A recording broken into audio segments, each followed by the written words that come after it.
Moi vaan kaikille, ja jos ei me olla ennen tavattu, niin mun nimi on Tuija.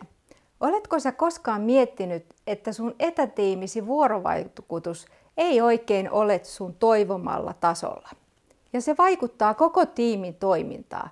Sä oot ehkä myös jo miettinyt syitä tähän itse. Mulla on sulle hyviä uutisia. Mä kerron tässä seuraavalla lyhyellä videolla sulle 3 eri semmoista asiaa, mitkä parantaa sun tiimin toimivuutta. Ja hei, katso ihan loppuun asti, sillä lopuksi mä kerron, millä sä pääset asioissa eteenpäin. Ensiksi mä haluan kertoa sulle, että yleensä perussyy tiimin toimimattomuuteen on aina luottamuksen puute. Sitä ei vaan tiimillä löydy jostain syystä, se on saattanut kehittyä ihan nopeasti tai sitten luottamuspula on saattanut tulla pitkän ajan kuluessa. Ihan ensimmäiseksi sun on hyvä ratkaista haastavat ihmissuhteet tiimeissä.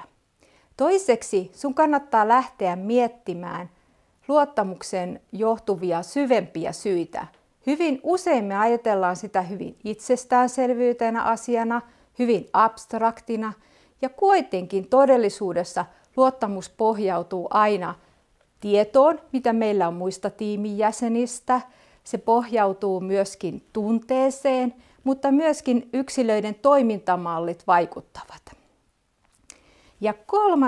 kohtana sun kannattaa lähteä miettimään, että miten sä parannat tätä luottamusta, kun sä mietit sun johtamista, kun sä mietit tiimin kommunikointia, kun sä mietit tiedonsiirtoa tai myöskin teknologisia valintoja.